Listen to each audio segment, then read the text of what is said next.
Buenas noches, les habla Carlos Fernando Chamorro. Bienvenidos a Esta Noche. Mi colega Cindy Regidor estará de vuelta con nosotros el próximo miércoles 6 de abril. Gracias por sintonizarnos a través de nuestro canal de video en YouTube Confidencial Nica, que ya tiene más de 351,000 suscriptores para seguir derrotando la censura televisiva. Nosotros continuamos demandando la devolución de las redacciones de Confidencial, 100% Noticias y La Prensa, que han sido ilegalmente ocupadas por la policía. Exigimos la liberación incondicional de más de 177 presos políticos, la suspensión del régimen de tortura en la cárcel y la anulación de los juicios espurios para preservar sus vidas, su salud y sus derechos políticos, y que se suspenda el Estado policial que ha conculcado los derechos constitucionales a la ciudadanía para recuperar plenamente las libertades democráticas y despejar el camino hacia una reforma electoral sin Daniel Ortega ni Rosario Murillo, para celebrar nuevas elecciones libres, transparentes y competitivas. Esta mañana se llevó a cabo un foro en el Wilson Center en Washington, en el que el ex embajador de Estados Unidos, John Feely, conversó ampliamente con el ex embajador de Nicaragua en la OEA, Arturo Maxfield. Esta noche les presentaremos una entrevista con el ex embajador Feely sobre el impacto político que ha tenido la protesta contra la dictadura de Ortega del embajador Maxfield en la OEA y la renuncia al gobierno de Nicaragua del ex asesor legal internacional Paul Reichler. Hablaremos sobre la segunda vuelta de las elecciones presidenciales en Costa Rica que se llevarán a cabo el próximo domingo bajo un empate técnico entre los candidatos Rodrigo Chávez y José María Figueres, con los analistas costarricenses Ronald Alfaro, director del CIEP-UCR, y del profesor investigador Constantino Urcullo. Tendremos una entrevista con el periodista Óscar Martínez, jefe de redacción del periódico El Faro en El Salvador, sobre las implicaciones que tiene la imposición del estado de excepción por el presidente Nayib Bukele. Y al final del programa, la caricatura animada y comentada de Pedro Javier Molina, el caricaturista de Confidencial. Empezamos con el reporte de las noticias del día.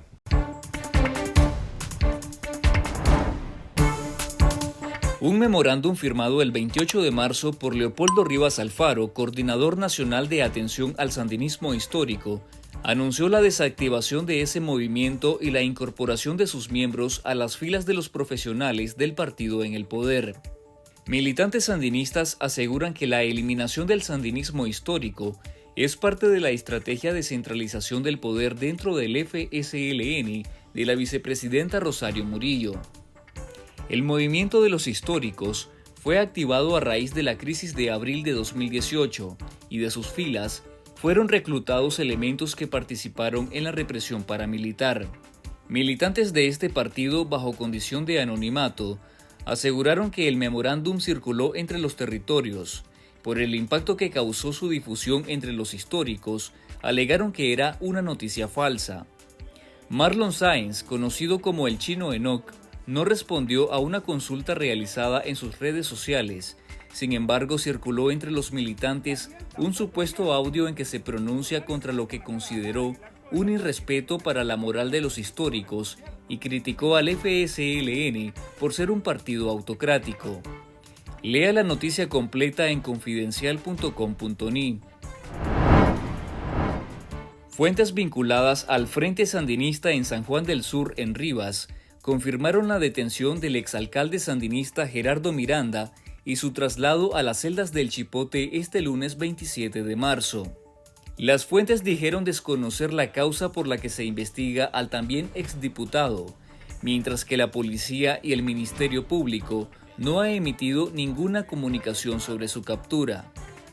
En el momento de su detención, Miranda no ejercía ningún cargo público en el Estado ni en las estructuras partidarias del Frente Sandinista. Miranda fue vinculado a un caso de extorsión a inversionistas extranjeros en 2007 y en 2011, tras dejar el puesto de alcalde en San Juan del Sur, fue señalado de violar la ley de municipios al donar más de 50 manzanas de tierras de la alcaldía a allegados, incluyendo a su hijo Luis Miranda Mena. La iniciativa de reforma a la Ley General de Educación y Ley de Autonomía de las Instituciones de Educación Superior impulsada por el orteguismo en la Asamblea Nacional excluye a la Universidad Centroamericana UCA de la conformación de un nuevo Consejo Nacional de Universidades. Además de administrar el 6% constitucional entre sus 10 miembros, ahora el CNU podrá intervenir a las universidades del país, hecho que trastoca la ya debilitada autonomía universitaria y consolida el control partidario, consideran especialistas en educación. El diputado orteguista y presidente de la Asamblea Nacional, Gustavo Porras, introdujo la iniciativa este martes y fue enviada a la Comisión de Educación. Con la reforma, el CNU estará conformada por 8 universidades estatales nacionales, 2 de la costa caribe y una privada por definir. El especialista en educación Ernesto Medina dijo que es poco probable que la universidad privada sea la UCA, sino una institución afín al régimen orteguista. Costa Rica celebrará este domingo 3 de abril la segunda vuelta de sus elecciones presidenciales entre el exmandatario José Figueres y el exministro de Hacienda Rodrigo Chávez, y cuyo ganador será definido por los indecisos. La última encuesta del Centro de Investigación y Estudios Políticos de la Universidad de Costa Rica, realizada entre el 24 y el 28 de marzo, indica que Chávez se mantiene a la cabeza con 41.4% de la intención de voto, mientras que Figueres tiene un 38% a su favor. Según la encuesta, el porcentaje de indecisos sigue en aumento, pasando del 16.5% la semana pasada a un 18.1% esta semana. Más de 3.5 millones de costarricenses están convocados este domingo a las urnas, en un padrón electoral que registra unos 40.000 nicaragüenses nacionalizados en Costa Rica. El ejército ruso propuso a Ucrania abrir este jueves 30 de marzo un corredor humanitario para evacuar el estratégico puerto de Mariupol, asediado desde hace semanas por tropas rusas y milicias separatistas. En caso de que Kiev cumpla con algunas condiciones, el ejército ruso declarará un alto al fuego a las 10 de la mañana del jueves, según explicó Mikhail Mintsisev, responsable del Centro Ruso de Control de Defensa Nacional. Seguidamente, Moscú tenderá un corredor humanitario entre Mariupol y la región de Zaporilla, al sur del país y que está controlada por tropas rusas. Según las autoridades ucranianas, en la ciudad aún se encuentran unas 160.000 personas que viven incomunicadas, sin electricidad ni calefacción. Ucrania acusó a Rusia este miércoles ante el Consejo de Derechos Humanos de la ONU del traslado forzoso de unas 40.000 personas de Mariupol hasta territorio ruso.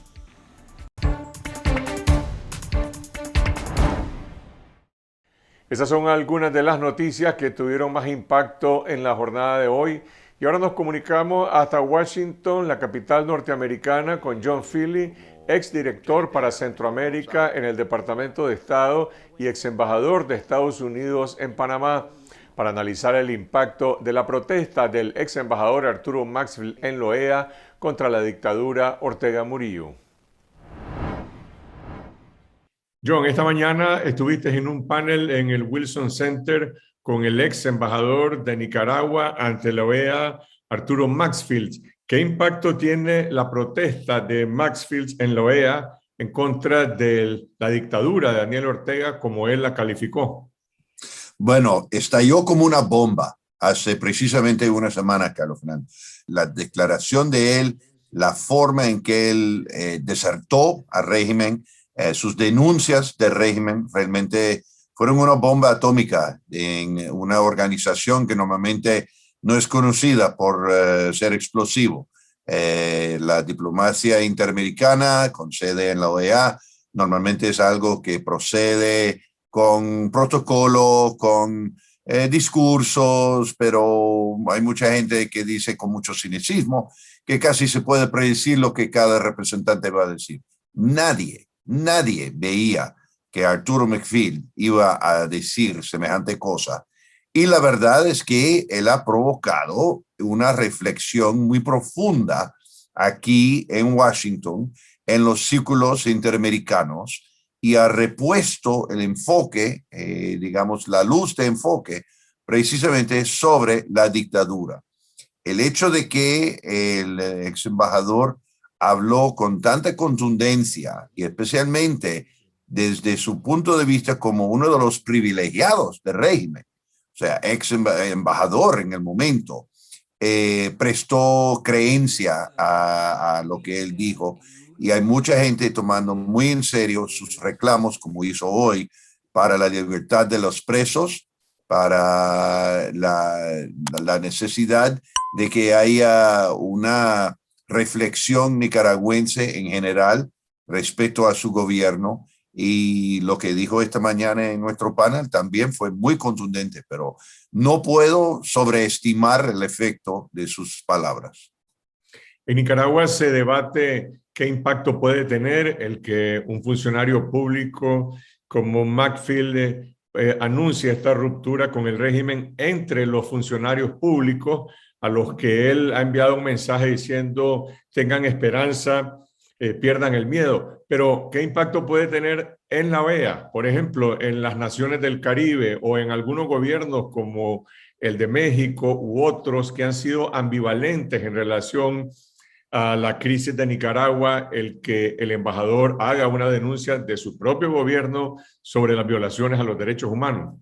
Pues precisamente en un ambiente donde, como dije, el protocolo rige normalmente y los países no quieren entrar en lo que ellos consideran injerencias en los asuntos internos de otros países, las palabras de Macfield ha causado realmente una reflexión profunda.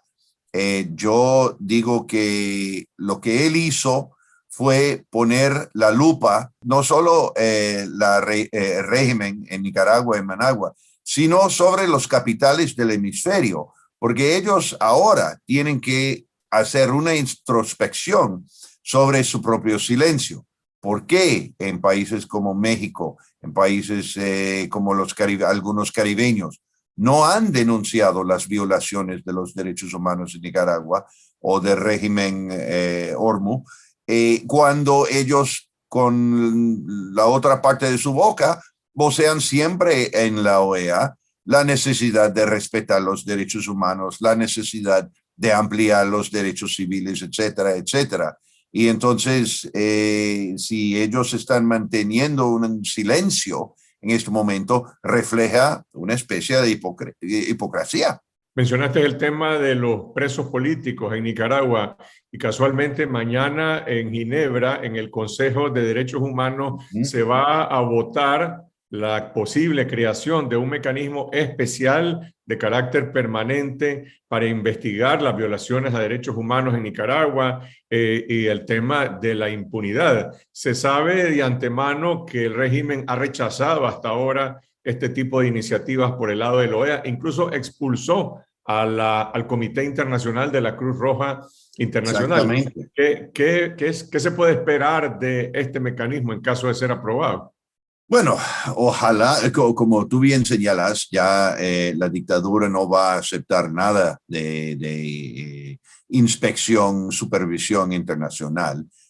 Sin embargo, ojalá que los demás miembros estados de la OEA pueden aplaudir y extender la bienvenida a la creación de semejante instrumento para que quizás en algún futuro se pueda aplicar.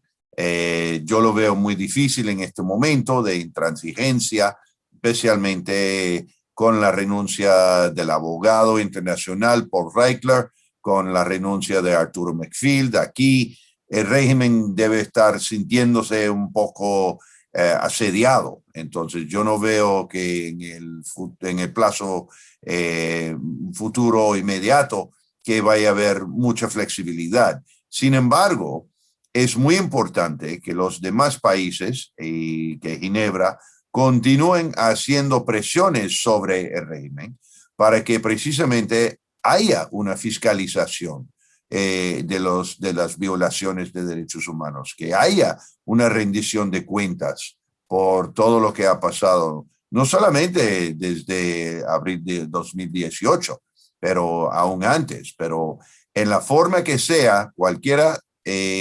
supervisión o cualquier inspección internacional sobre el gobierno Ortega Murillo, a mi juicio, es una buena cosa.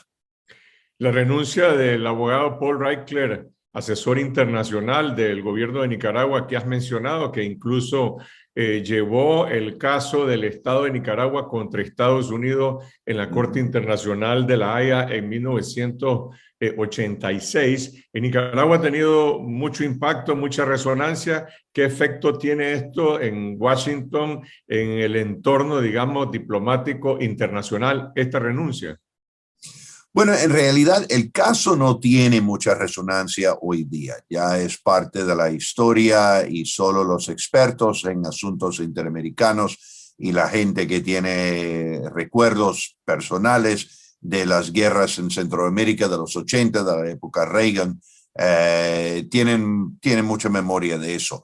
Sin embargo, dentro de esos círculos hay todavía mucha resonancia por el romanticismo del sandinismo en esa época. Yo creo que todos y muchos académicos, muchos activistas de grupos de derechos humanos todavía recuerdan que hasta el mismo presidente Jimmy Carter tuvo una relación personal con Daniel Ortega. Y yo creo que dentro de ese grupo, yo puedo decir categóricamente, hay un rechazo total por los mismos actores, Ortega Murillo, que hoy día no son quienes eran antes. Eso no es para de ninguna manera defender lo que era el sandinismo en el pasado, pero lo que es hoy es reconocido por todo el mundo que yo conozco aquí, gente de la derecha, gente de la izquierda, como una perversión de la ideología de tanta gente que ha muerto en los últimos años, gente de la talla de Hugo Torres, gente que están viviendo en el exiliado como familiares tuyos, o sea, hasta gente que apoyaba y gente que no apoyaba el sandinismo. Si hay un punto de coincidencia, de acuerdo, es que lo que están mandando en Nicaragua hoy día, la familia Ortega Murillo, han pervertido cualquier vástigo, digamos, o cualquier vestigio, mejor decir, de lo que era el sandinismo de los 80. ¿Cuál es tu opinión sobre lo que parece ser una estrategia de romper vínculos, puentes, conexiones del régimen sandinista con otros gobiernos de la comunidad internacional, el gobierno de España, por ejemplo, el gobierno de Colombia, la expulsión del nuncio apostólico e incluso el anuncio de que pretende retirarse de la OEA? ¿Cuál es el efecto político que tiene esa estrategia que pareciera apuntar al aislamiento de Nicaragua? Pues yo creo que ese proceso, a mi juicio, se está llevando a cabo poco a poco, con acontecimientos como la renuncia del embajador McField, sus denuncias por las violaciones desalmadas, o sea, las crueldades, más allá de simplemente violar los derechos humanos. Cuando él habló esta mañana aquí en Washington, él fue muy preciso en la crueldad de los torturadores en Managua. Yo creo que esos cuentos y esas historias ayudan a que gobiernos que tradicionalmente han sido, digamos, si no apoyantes, han tolerado el gobierno en Managua y no han querido inmiscuirse en los asuntos domésticos de Nicaragua. Con cada cuento que sale de una barbaridad perpetrada en contra de reos políticos mayores, o por ejemplo Arturo Cruz, que ha tenido y que está padeciendo de alguna enfermedad y no ha podido tener acceso a cuidados médicos necesarios, etcétera. Yo creo que con cada uno de esos cuentos que sale del chipote hoy y que se pone en las redes de medios sociales, los países que tradicionalmente se hubiera quedado callado están moviéndose hacia el lado de activismo al denunciar el régimen en Managua. ¿Cómo se ve, Y yo creo que eso va a continuar. cómo se ve la otra cara de la moneda? El alineamiento del régimen con Vladimir Putin, con Rusia invadiendo Ucrania, el nuevo alineamiento también con China, con ciertas expectativas económicas en el apoyo de China a Nicaragua, que no se ha presentado hasta este momento. ¿Tiene consecuencias políticas para Ortega estos nuevos alineamientos, particularmente con Rusia? Yo creo que lo que ha pasado recientemente en Nicaragua y el endurecimiento de la línea de mano dura, digamos, con la oposición, no va a tener mucho efecto sobre el alineamiento con Rusia, Cuba, Venezuela, China, porque ellos ya sabían y aceptaban que para mantenerse en una dictadura, Ortega iba a tomar semejantes medidas de represión.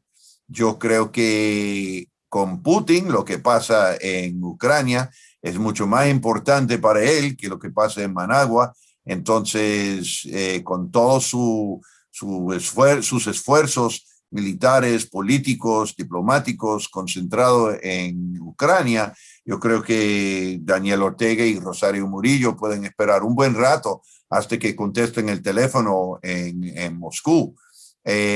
Respecto a Venezuela, es un país que está en bancarrota, que vive por la minería de oro de sangre y por las exportaciones de petróleo a muy pocos países, por las sanciones.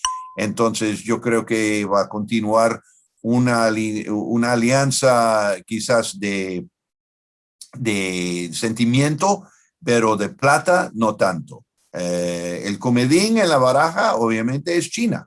Es una relación nueva. Por muchos años Nicaragua fue fiel compañero de Taiwán en el debate entre China y Taiwán. Queda por verse. Yo la verdad no puedo estimar y no quiero prognosticar lo que vaya a pasar. Si sabemos una cosa, los chinos obviamente saben dominar en casa, pero lo hacen con mano más suave. Otra vez vuelvo a repetir lo que las denuncias de Arturo McPhil nos han mostrado es que este es en Managua un régimen cruel, desalmado, y el latino y hasta el chino no les agrada eso. Una última pregunta, ¿qué se puede esperar o qué proyecciones existen de la aplicación de la ley Renacer, que fue aprobada, promulgada el año pasado por el presidente Biden y que, entre otras cosas, se enfoca en un escrutinio sobre los organismos multilaterales en su cooperación a Nicaragua? Hay otro tema particular en relación a la relación de Ortega con Rusia y también sobre la supervisión o revisión de la relación en el tratado CAFTA con Estados Unidos. Sí, el proyecto de ley, ahora la ley Renacer, es una herramienta muy poderosa que tiene en sus manos Estados Unidos. Y ojo, es muy importante reconocer que en un mundo polarizado, aquí en Washington, en un Congreso hiperpolarizado, Renacer tuvo una aceptación bipartidista. Dicen que hay pocas cosas que unen a una política dividida como un enemigo en común. Entonces yo creo que eso es decir que el Congreso de los Estados Unidos ve a Daniel Ortega y a Rosario Murillo y al orteguismo como un enemigo en común.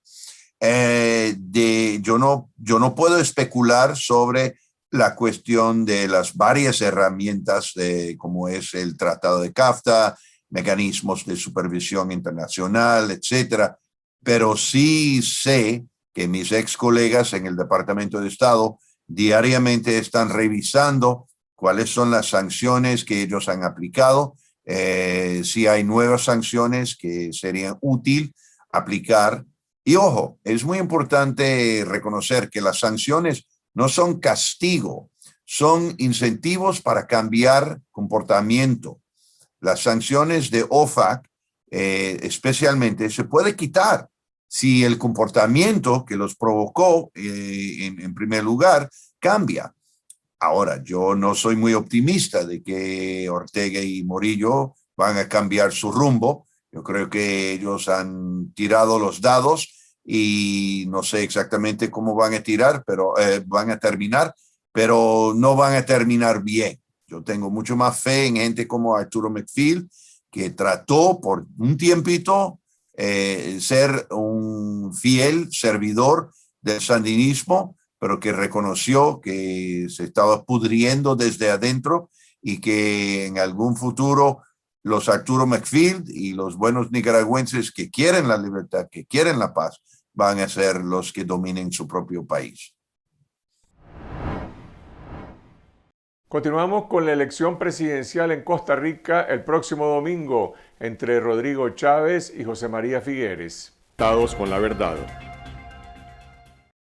El próximo domingo se celebra en Costa Rica la segunda vuelta de la elección presidencial entre José María Figueres, expresidente y candidato del Partido Liberación Nacional, ganador de la primera vuelta, y Rodrigo Chávez, del Partido Progreso Social Democrático, exministro de Hacienda y exfuncionario del Banco Mundial.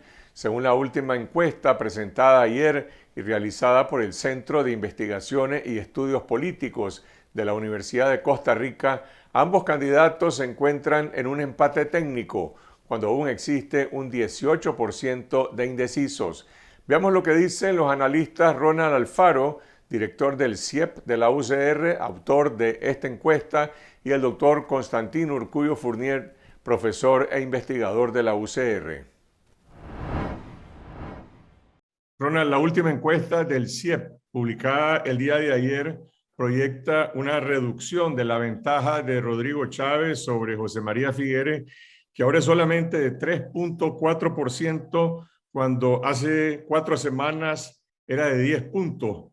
¿Cómo interpreta usted esta tendencia? ¿Se puede hacer un pronóstico sobre la elección del domingo? Sí, los resultados de la encuesta del CIEP de la Universidad de Costa Rica creo que reflejan la dinámica de alta incertidumbre que ha tenido esta campaña, de una importante volatilidad y de cambio, ¿verdad?, en las preferencias de los votantes de cara a las elecciones. La primera ronda tuvo esa dinámica y ahora la segunda también lo está mostrando. Eso apunta a que un porcentaje importante de votantes está tomando decisiones que son momentáneas, ¿verdad?, temporales, y que está cambiando de opinión de manera importante. Eso hace que pues, las diferencias se acorten, que lleguemos a un escenario en donde no es posible diferenciar o distinguir quién lidera la carrera, ¿verdad? Cualquiera de ellos dos podría estar encabezándola. Y eso hace del domingo un pronóstico bastante reservado, ¿verdad? Creo que sería muy aventurado plantear un resultado como definitivo, sobre todo porque hemos visto una dinámica muy cambiante.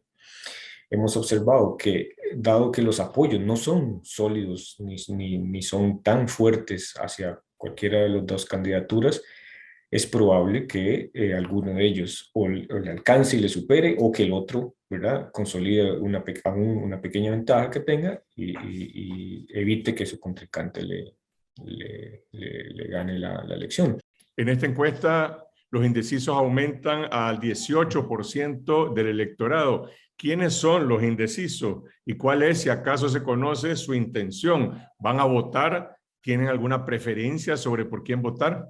Sí, ese es un grupo interesante y se da un fenómeno también de incremento. Conforme nos acercamos a la elección, aumenta la cantidad de personas indecisas. En otra época era más bien al revés, una reducción, digamos, muy sostenida de la cantidad de personas indecisas. ¿Qué sabemos de estas personas? Bueno, sabemos que sobre todo un grupo de ellos tienen inclinaciones o actitudes o disposiciones muy altas de ir a votar. Porque, por ejemplo, en este grupo sobresalen las mujeres, que en el caso de Costa Rica votan más que los hombres desde la década de los años 90. Pero también hay sectores del electorado de menor edad, la gente más joven, tiene también mayor indecisión. Y este grupo más bien tiende a ser uno de los grupos que menos participa, ¿verdad?, comparado con las personas que tienen más edad. Y por otra parte, en términos geográficos, por ejemplo, en la provincia de Limón, en el Caribe, ¿verdad? Pues también se reporta una importante cantidad de personas indecisas, pero es muy probable que este grupo más bien decida no participar porque en en esta provincia del Caribe, los niveles de abstencionismo están dentro de los más altos del país. Pero se puede advertir, apreciar si entre los indecisos hay una tendencia hacia uno u otro candidato o de mayor rechazo hacia uno u otro. Bueno, ellos tienen posiciones también, digamos, incluso de alguna forma ambivalentes, están dudándolo, no tienen muy clara esa decisión. Esta es una elección en la que hay un fuerte rechazo a las candidaturas, no hay un entusiasmo tan marcado, no están ilusionando a los votantes. Para muchos es una elección en modo resignación y eso, digamos, más bien puede llevar a que un grupo importante de indecisos más bien decida no participar, ¿verdad?, en la elección. Constantino, estos datos de la encuesta del CIEP que está comentando aquí su director Ronald, representan la tendencia dominante de lo que se percibe en el electorado de una elección cerrada, indefinida hasta este momento, o hay discrepancias con otras mediciones, hay otras tendencias que apuntan en otra dirección. Hay otras compañías, algunas respetables, otras no tan serias, que están en el terreno. Las mediciones del CIEP concuerdan más o menos con las mediciones que ha hecho también la empresa de Demoscopía, de señalar que hay un empate técnico, que ambos candidatos están muy cerca. Hay otras empresas serias estas también que señalan márgenes más como del 10% y no el 3% y empate técnico que han señalado Demoscopía y CIEP. Hoy en la noche hay una encuesta de Demoscopía también. Pero algunas de estas encuestas de las otras casas, una de ellas, por ejemplo, da una distancia del 10%, pero recolectó los datos del 14 al 19 de marzo, o sea, hace más de 10 días. En cambio, la encuesta del CIEP y la de Demoscopía son de hace 3 días, ambas encuestas. Entonces, creo que hay que prestarle más atención a la encuesta del CIEP y a la encuesta de Demoscopía de hoy en la noche, que no sabemos los resultados todavía, en el sentido de que miden el estado actual de la evolución de la opinión. ¿Qué es lo que está en juego en esta elección? En los debates que se han realizado entre Chávez y Figueres ha sido una discusión muy crispada, acusaciones de corrupción a un lado, de señalamientos de acoso sexual por el otro. ¿Qué es lo que mueve al electorado? ¿Hay dos proyectos distintos o simplemente el impulso de rechazo a uno u otro candidato? Yo lo que siento es que el gran tema de esta campaña ha sido el cambio. El cambio de gobierno. Por un lado, hace unas semanas escribía yo un artículo sobre esto en el periódico El Financiero y yo decía que había dos grandes tendencias sobre el cambio. Una, a cambiar el gobierno. Un gobierno muy con mala apreciación por parte de la ciudadanía. Y otra, una tendencia a cambiarlo todo. Es decir, la pandemia, la insatisfacción, lo que yo he llamado en mis artículos el partido de los cabreados, ¿verdad? La gente estaba indignada, molesta con los políticos, con la clase política, y entonces el gran tema de fondo es el cambio. Ahora, ¿qué cambiamos? ¿El gobierno o cambiamos otras cosas? Y esto ha motivado, por ejemplo, de que la campaña de Rodrigo Chávez es una campaña orientada a decir, en los últimos 30 años hemos hecho mal las cosas, cambiemos todas las cosas, y la campaña de Figueres ya en las últimas semanas se ha reorientado y dice, sí, cambiemos, y no solo cambiemos el gobierno, sino hagamos un cambio seguro. Hay cosas, y ese es su eslogan de campaña, hay cosas que hay que cambiar, estas son las cosas que hay que reformar. Yo diría que la gran confrontación es entre un cambio radical de muchas cosas a la vez y de fondo para ellos, y el cambio de Figueres, que es un cambio más reformista y menos radical. Ronald, el tema de los migrantes nicaragüenses en Costa Rica, esa población cercana al medio millón de personas, algunos de hace más de 10, 20, 30 años y una reciente migración más política en los últimos 4 años, ¿ha tenido alguna presencia en el debate electoral en esta campaña? Bueno, en realidad muy poca, ¿verdad? Ha sido un tema que no ha estado presente en las discusiones, en los planes de gobierno, en los mismos debates, en las deliberaciones. No hay posiciones tan claras, digamos, o que se hayan discutido tan abiertamente sobre estos temas. Pues en la sociedad, digamos, quizás no es uno de los elementos, ¿verdad? Que esté polarizando en este momento a la sociedad. Creo que más bien se sigue ratificando como este tema de la apertura y una incorporación, digamos, de estos sectores de población inmigrantes a la sociedad, que digamos, ya están muy integradas a la vida cotidiana. Pero ciertamente los candidatos no han planteado digamos, sus posiciones sobre estos temas y no ha sido un aspecto que, como digo, haya en este momento de alguna forma llevado a la campaña en una dirección u otra. Constantino, las pocas referencias que ambos candidatos han hecho a Daniel Ortega, a la crisis de Nicaragua, a preguntas de algunos periodistas, han sido en un tono de alguna manera conciliador. Figueres dijo, vamos a buscar cómo limar asperezas. Chávez dijo, vamos a buscar cómo mantener buenas relaciones y entendernos con todos. ¿Cómo se puede interpretar este tipo de mensaje?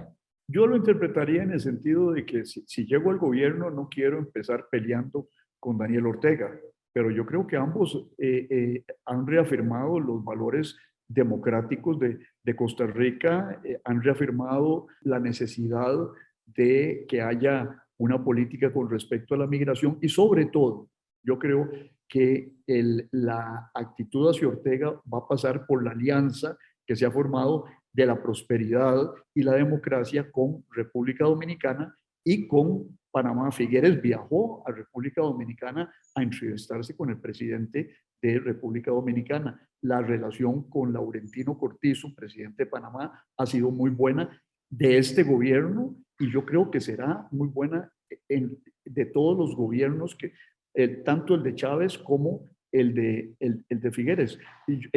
No quieren empezar peleando con Ortega y a sabiendas de que este no es un tema que divida la actitud hacia Ortega. Toda Costa Rica está de acuerdo en que ahí lo que hay es una tiranía, una dictadura cruel y nadie va a defender a Daniel Ortega en Costa Rica en este momento, pero la diplomacia costarricense no puede empezar con un enfrentamiento abierto con el régimen dictatorial de Nicaragua. Habrá otras maneras de enfrentar ese régimen.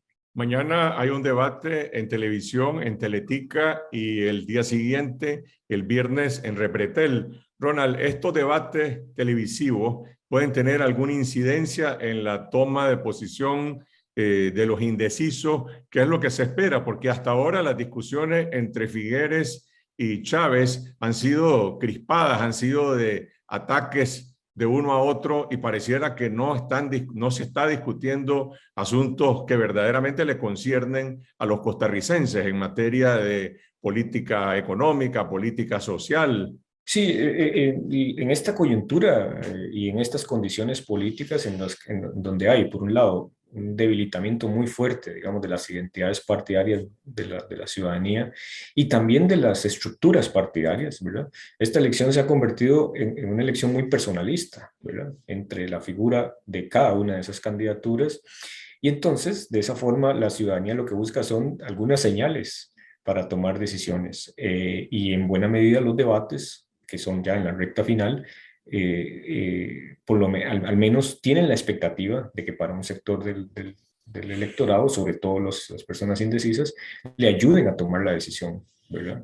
Y por eso es que, dado que hay un fuerte personalismo, el hecho de que alguno de los candidatos no tenga una buena noche en el debate o cometa algunos errores puede costarle un apoyo importante, ¿verdad? No solo de gente que esté pensando apoyarlos, sino también de algunos que digan, bueno, entonces esta no es la opción con la que yo más me identifico. Constantino, ¿cuál sería, en tu opinión, el principal desafío del nuevo gobierno costarricense, independientemente si el ganador es Chávez o José María Figueres, con la configuración que existe en el Congreso, con los diferentes problemas heredados del gobierno anterior y algunas de las soluciones que intentó dar el presidente y de saliente Carlos Alvarado? Yo creo que el gran desafío es la gobernanza.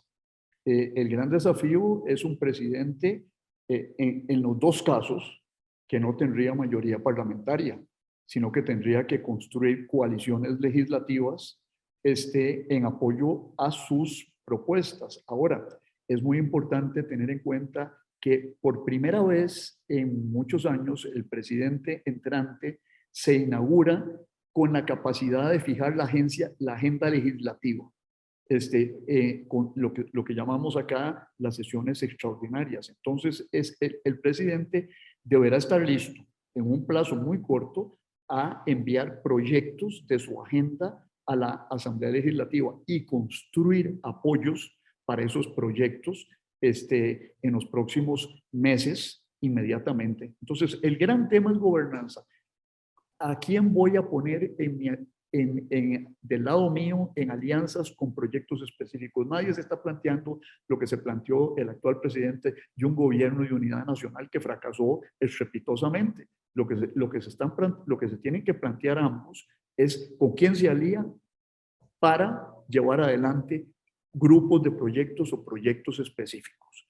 Y ya el tema fiscal, hoy el Fondo Monetario dice que no hay necesidad de más impuestos. El tema fiscal baja su relevancia y la recaudación fiscal ha aumentado. Entonces, habrá que entrar a ver cuáles son los temas que cada uno de estos señores, en caso que quedara, quiere posicionar como parte del debate legislativo.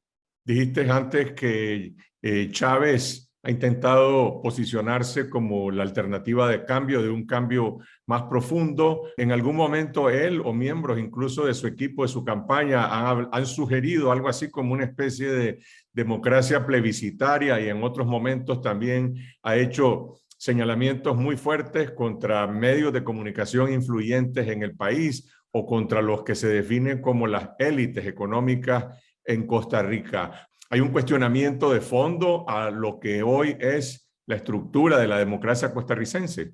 Yo no creo que sea tan radical, pero sí ha ofrecido, y con desconocimiento total de la estructura jurídica del país, gobernar por referéndum. Y el referéndum en Costa Rica tiene limitaciones constitucionales. Enseguida todo el mundo le hizo ver, bueno, hay temas que no se pueden legislar por referéndum. Entonces dijo que iba a modificar la ley del referéndum, pero la ley del referéndum se modifica con 38 votos y él tiene 10 votos nada más en la Asamblea Legislativa. Entonces la gobernanza para él de ese cambio radical es mucho más difícil que la gobernanza de las reformas para Figueres, porque Figueres tiene una fracción de 19 diputados y podría con 6 diputados, 7 diputados y juntando un poquito por acá, llegar a la mayoría simple. Entonces, sí, yo creo, y lo he dicho en artículos de prensa, a mí me parece que Chávez tiene una campaña populista, donde le ha apostado a la democracia directa, pero con ignorancia de la estructura constitucional de Costa Rica en lo que al ejercicio de la democracia directa se refiere. Ronald, ¿qué nivel de confianza tienen los costarricenses en su tribunal electoral que le corresponderá contar los votos este domingo? Ha habido señalamientos también del candidato Chávez o de gente de su equipo que aquí se puede dar un fenómeno de chorreo de votos. Otros hablan de que la maquinaria de Liberación Nacional está realizando grandes esfuerzos para movilizar sectores, incluso algunos dicen hasta cooptar votos. ¿Qué nivel de transparencia puede garantizar el tribunal este domingo? Bueno, en el caso costarricense, el Tribunal Supremo de Elecciones tiene no solo amplias potestades, sino una amplia experiencia en la organización de elecciones. sobre todo procurando que el resultado refleje la voluntad popular, y ciertamente el comando, particularmente Rodrigo Chávez y la actual diputada electa Pilar Cisneros, han manifestado algunas críticas y algunos señalamientos sobre la eventual posibilidad de un fraude electoral, pues también de alguna forma ignora estos señalamientos, la gran cantidad de fortalezas, filtros y además mecanismos establecidos para garantizar la pureza del sufragio, que existen en el caso costarricense, ¿verdad? Hay una múltiple, digamos, lista de mecanismos que de alguna forma impiden, ¿verdad?, la posibilidad de que veamos un fraude, una manipulación de los resultados. Entonces, pues de alguna forma, en el caso de la población hay un respaldo importante, sigue manteniéndose un respaldo muy importante al Tribunal Electoral. Una notita, la encuesta del CIEP señala muy claramente esto. En una pregunta, la valoración del Tribunal Supremo de Elecciones en porcentajes, señala que el 61% de la gente tiene, ve bien y muy bien la labor que realiza el Tribunal Supremo de Elecciones. O sea, hay un respaldo popular muy claro. Y ahora nos trasladamos hasta San Salvador para conversar con el periodista Óscar Martínez, jefe de redacción del periódico digital El Faro, para analizar cuáles son las consecuencias del estado de excepción que impuso la madrugada del domingo pasado la Asamblea Legislativa controlada por el presidente Nayib Bukele. Óscar, el presidente Nayib Bukele justificó la imposición del estado de excepción para combatir el incremento de los homicidios en El Salvador. ¿Qué fue lo que provocó el aumento de estos 74 asesinatos el pasado fin de semana, que según entiendo las víctimas no son necesariamente pandilleros? A ver, Carlos, todavía estamos leyendo la situación y armando el rompecabezas. Sin duda alguna, un elemento para lo que ocurrió este fin de semana, 32 asesinatos más sangriento de todo El Salvador, un elemento es la decisión de las pandillas de dar un golpe sobre la mesa. Y esa decisión de las pandillas de dar un golpe sobre la mesa, de utilizar el activo político que han aprendido en El Salvador desde sus negociaciones con políticos desde 2012, se da en el marco de un gobierno que ha tenido negociaciones con las pandillas y lo hemos demostrado prácticamente desde que el presidente en junio de 2019 llega al poder. Es decir, estos homicidios se dan en un momento en el que el gobierno tiene una negociación abierta con las pandillas. Y es difícil concluir que esto no tenga que ver con lo que ya ocurrió en otras ocasiones, con la necesidad de las pandillas de marcar un golpe en la mesa en las negociaciones, de exigir algo que no le están concediendo. Entonces, puede haber otros elementos, pero yo no puedo concluir algo distinto a que esto ocurre en un momento en el que ese es el marco de lo que está ocurriendo. Bukele nunca ha aceptado estas negociaciones con las pandillas. Ahora, este diálogo, estas negociaciones que lo han hecho otros gobiernos, como ha señalado con los grupos criminales, ¿está prohibido por la ley en El Salvador? Si esta ha sido la política de los gobiernos, ¿por qué se maneja en secreto y de manera clandestina y no se debate públicamente?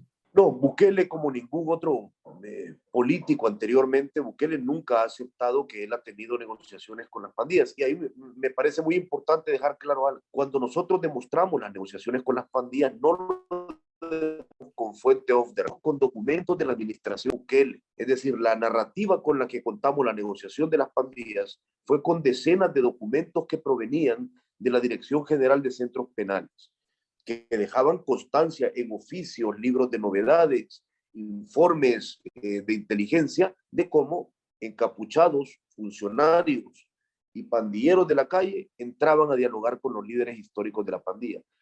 Mira, no lo reconoce, y esto lo tengo que decir por la misma razón por la que no lo reconocieron gobernantes anteriores, y es por cobardía, porque en un país como El Salvador, que nunca tuvo una construcción de paz, que nunca tuvo un proceso de reconciliación, cuyos acuerdos de paz de 1992 fueron acuerdos eminentemente políticos, no económicos ni sociales.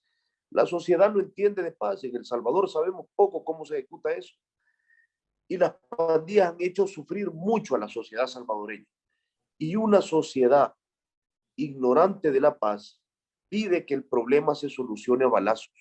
Y Bukele es un político más que, entendiendo que es muy impopular reconocer que se está dialogando con las pandillas, prefiere ocultarlo, a pesar de que eso haga tambalear un posible éxito de estas negociaciones.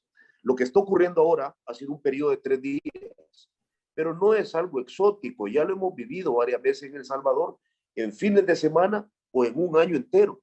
Cuando el FMLN, tras su cobardía para enfrentar las elecciones presidenciales de 2014, renunció al reconocimiento de la tregua con las pandillas y canceló la tregua, y las pandillas se sintieron traicionadas, este país tuvo el año más violento del que no solo El Salvador, sino la América Latina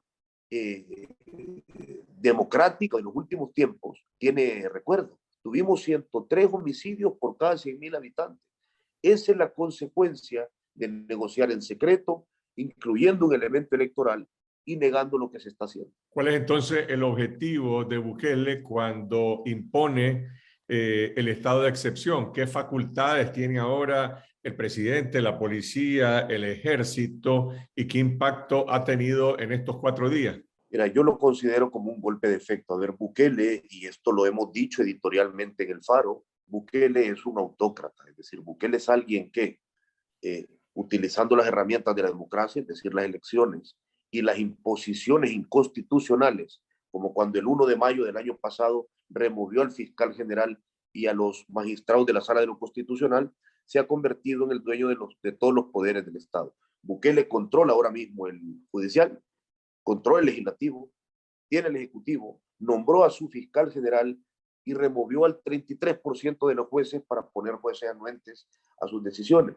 Bukele no necesitaba estas medidas para poder ejecutar lo que él quisiera. Controla todo el Estado absolutamente. Las medidas lo que hacen es permiten que se intervengan las comunicaciones y la correspondencia sin permiso judicial. Permite que eliminar el derecho de la libre agrupación y dejarlo al criterio del soldado, del policía que esté en la calle. Y permite eliminar ciertos derechos del derecho de la defensa. Si te arrestan, no tienen que explicarte por qué. Y se elimina la detención administrativa, es decir, sin orden de un juez por solo 72 horas. Te pueden detener sin eso por más tiempo. Para combatir este periodo, Bukele necesitaba eso. Repito, no lo necesitaba. Es decir, tiene todas las herramientas para que un juez autorice en 24 horas un allanamiento, tiene todas las herramientas para que un juez autorizara en 24 horas una escucha telefónica, tiene todas las herramientas y el control del Estado para hacer esto. Bukele necesitaba parecer alguien fuerte y alguien que estaba reaccionando inmediatamente, y creo que esa es principalmente la razón por la que su Asamblea Legislativa, por petición de él, hizo lo que hizo. Esta mañana Bukele dijo se necesitan más medidas legales, más acciones, y entiendo que está convocada la Asamblea Legislativa para esta tarde en El Salvador. ¿Se conoce cuál es la agenda? ¿Qué medidas se podrían adoptar hoy? Han convocado a las 2 de la tarde y han anunciado varios de los diputados del oficialismo que esta convocatoria es para dotar al presidente de más herramientas para combatir la coyuntura. El golpe en la mesa de las pandillas fue fuerte, pero ha pasado. El día de ayer hubo 2 homicidios. Es decir, el despliegue militar y policial ha hecho, como en otras ocasiones, insostenible que un número de homicidios como el del sábado se mantenga. Hay un policía y un soldado en cada esquina de El Salvador ahora mismo. Nuestras fuentes, y esto aún no ha ocurrido, pero todo apunta a que se le va a dotar de medidas más impactantes y más fuertes. A mí se me ocurre, espero que cuando pase la plenaria yo me haya equivocado con lo que voy a decir, pero se nos ocurre que una de las medidas que se habían discutido como posibles en la plenaria de la madrugada del domingo sea estado de sitio, es decir, restringir la movilidad de los salvadoreños a partir de cierta hora. El editorial que publicó El Faro, que reproduce hoy Confidencial, dice que el gobierno intenta vincular a la prensa independiente con los criminales, precisamente por informar, por ejemplo, sobre estas negociaciones secretas. ¿Está amenazada la libertad de prensa en El Salvador, el ejercicio del periodismo que están realizando ustedes y otros medios de comunicación, El Faro, Factum, Diario de Hoy y otros medios en El Salvador? Sin duda alguna, está amenazado, es decir, pero para eso esta coyuntura solo ha sido un elemento más. Recuerdo que, por ejemplo, a nosotros mostrando imágenes del fundador del periódico, Carlos Dada, de cuando Carlos y yo asistimos a una convocatoria que la Asamblea Legislativa nos hizo, mostrando imágenes de esa convocatoria, Bukele en cadena nacional, utilizando recursos públicos, ya hace meses nos acusó de lavar dinero, sin prueba alguna, sin acusación de la Fiscalía, sigue sin haber acusación de la Fiscalía, pero él en cadena nacional nos acusó de lavadores de dinero. Ahora, en esta coyuntura, la retórica en contra de los medios de comunicación ha sido brutal, no simplemente de las cuentas virulentas y anónimas en redes sociales, del secretario de prensa, de muchos diputados, del mismo presidente Bukele, que sin nombrar directamente ha acusado a ese enorme bolsón al que llaman la oposición y donde él mete a partidos políticos, a organizaciones internacionales, a embajadas, a organizaciones civiles y evidentemente a la prensa. Prácticamente la narrativa ha sido convertir a todo ese grupo que él ha logrado en términos publicitarios reunir muy bien y reducir en un mismo corral, de prácticamente apoyar a las pandillas. Es decir, el presidente Bukele ayer mismo, y así como lo ha dicho de los medios de comunicación en esta coyuntura, acusaba a la CIDH, a la Comisión Interamericana de Derechos Humanos, que mostraba en un comunicado su preocupación por el posible uso antidemocrático de estas medidas, le acusaba de ser un aliado de los pandilleros prácticamente. Esta política de Bukele, estos ataques a la sociedad civil y a distintos sectores, ¿tienen el respaldo de la población? ¿Hay algún contrapeso a la acción del Ejecutivo, que tiene el control también del Legislativo en este momento en El Salvador? Es decir, ¿la prensa independiente tiene respaldo de otros sectores de la población? Hay respaldo de la comunidad internacional que yo creo que comprende sin lugar a duda, y en las reuniones privadas que tenemos y cada vez más en público lo manifiestan, hay una comprensión absoluta del ataque y del target en que se han convertido los medios de comunicación.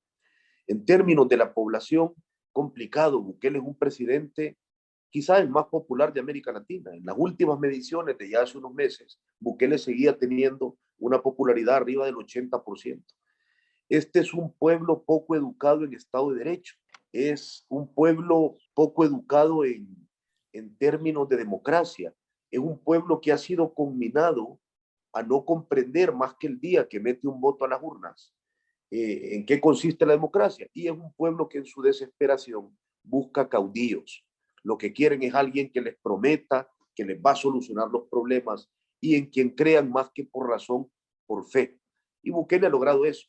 Ahora, y por eso es que su discurso de odio permea, como en este periodo de este fin de semana, donde él ha estado constantemente retuiteando a cuentas parapoliciales que ponen mensajes como nos han soltado la correa, o es hora de salir a la calle a hacer 10-3, que significa asesinato prácticamente. Bukele los ha retuiteado, una población que aún le adora tanto, y me parece importante dejar claro ese aún, le adora tanto. Eso permea, es decir, el problema es que ahora, en algún momento, cuando él te convierte en enemigo, salís a la calle y la gente se comporta como si fueras enemigo. Ayer ya hubo una señal nefasta. A un fotógrafo del Diario de Hoy, los militares le quitaron la camisa, le hincaron de rodillas y le borraron las fotografías de su cámara. Ese es un reflejo obvio de un discurso que no ha sido a medias tintas, de un discurso que dice la prensa es el enemigo, y de un presidente que no se corta para repetirlo una y otra vez. La prensa es aliado de los pandilleros, y eso cala profundamente a la hora de hacer la labor periodística, porque cala profundamente en la sociedad que está allá afuera. Las otras organizaciones de la sociedad civil, el sector empresarial, la Iglesia Católica, otros sectores de la sociedad salvadoreña, ¿cómo reaccionan ante esta acumulación de poder del presidente y estas señales de una deriva autoritaria, más allá del tema de la seguridad pública con la crisis de las pandillas? Mira, la Iglesia Católica por sectores. Hay una iglesia más formal que viene más de todo el clero organizado alrededor de los poderes concebidos por la institución, jerarquías en El Salvador. Reacciona de forma más timorata. Por ejemplo, los jesuitas, desde la UCA, desde la Universidad Jesuita, han de forma muy directa y muy contundente, como no lo habíamos visto desde hacía muchos años. El empresariado de este país ha demostrado una vez más, con diferencia entre algunos y otros que han levantado la voz, pero ha demostrado ser bastante cobarde, bastante frágil como gremio, ha logrado ser dividido rápidamente. Muchos empresarios apoyar a Bukele para no arriesgar sus inversiones de ninguna forma. Por lo demás, hay un momento de mucho miedo. No con la velocidad con la que ha ocurrido en Nicaragua, donde eso ya es absolutamente radical, pero en El Salvador la palabra exilio vuelve poco a poco al lenguaje de este país. Ya hay mucha gente que está fuera del país exiliada por persecución, empresarios, líderes políticos, gente de organizaciones civiles. Hay mucha gente que está fuera, es decir, el temor, el terror de entender por primera vez y de ir viendo las consecuencias de que un hombre en un sistema, un hombre solo gobierne todo el país y tenga la decisión de hacer lo que él desea hacer, acusar, arrestar, juzgar y encarcelar a quien quiera, ya ha hecho mella en la sociedad.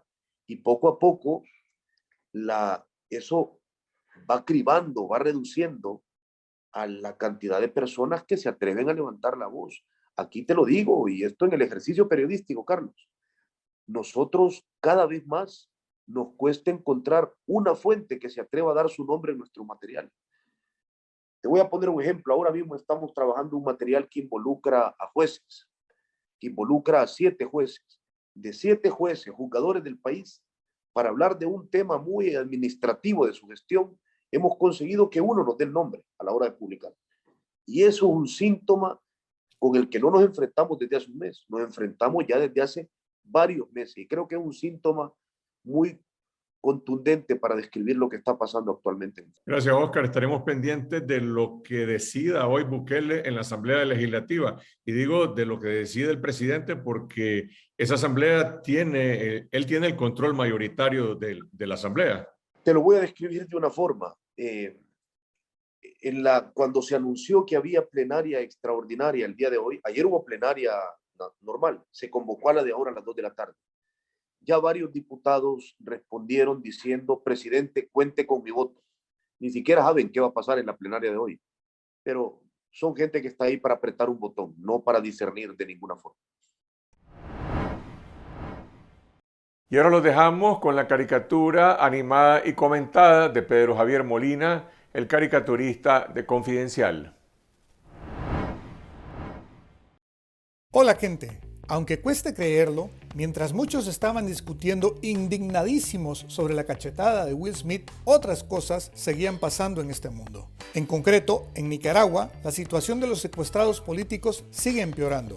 Resulta que además de que han sido secuestrados, juzgados y condenados injustamente, encima los siguen manteniendo en condiciones de tortura en el Chipote, negándoles incluso el trato general a que otros reos tienen derecho en los sistemas penitenciarios del país. Fuentes conectadas al Chipote informaron que los presos políticos, a quienes se les prohíbe hasta hablar entre ellos mismos, entonaron el himno nacional a forma de protesta. Por supuesto, los familiares y la población en general se preocupan por las acciones que a modo de venganza la dictadura podría desatar contra ellos. ¿No es triste? ¿No es triste que en nuestro país cantar el himno sea tomado como un delito, como algo que debería ser castigado? A ese nivel nos tienen los carniceros del Carmen. Pero también es de reconocer la valentía e integridad de los presos políticos, que incluso en la situación que atraviesan demuestran un valor que raramente vemos en el país. Le arde a la dictadura la letra del himno.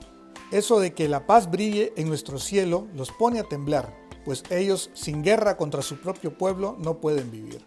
Les arde también el ya no ruge la voz del cañón, y se tiñe con sangre de hermanos tu glorioso pendón bicolor. Porque han sido incapaces de gobernar si no es haciendo rugir la voz de sus AK-47, escopetas y Dragunov y haciendo correr la sangre de nuestros hermanos. Si la dictadura no se cansa de reprimir, no tenemos permiso de cansarnos de denunciarla y exigir a toda voz y de todas las maneras posibles libertad para todos los presos políticos, justicia para todas las víctimas de la dictadura y seguridad democrática para que los cientos de miles de nicas forzados al exilio puedan retornar. ¡Viva Nicaragua Libre! Cambio y chao. Así llegamos al final de esta noche. Nuevamente, gracias a toda nuestra audiencia y los invitamos a sumarse a la campaña de solidaridad con los periodistas de Ucrania, que ya enfrentan más de un mes de la invasión militar rusa y siguen informando a pesar de la guerra y la censura impuesta por Vladimir Putin en Rusia.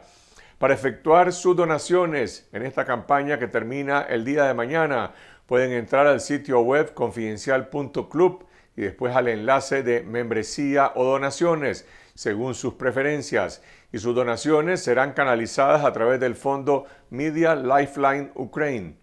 Y si aún no lo han hecho, suscríbanse a nuestro canal de video en YouTube Confidencial Nica para seguir derrotando la censura en Nicaragua, en Costa Rica, en Estados Unidos y Canadá, en España, en Europa y en América Latina. Síganos en Twitter a lo largo de la semana y los invito a suscribirse de forma gratuita al canal de Telegram de Confidencial para recibir todos los días nuestras alertas noticiosas. Regresamos el próximo viernes en Confidencial Radio a las 9 de la mañana y el domingo en esta semana siempre a las 8 de la noche. Buenas noches.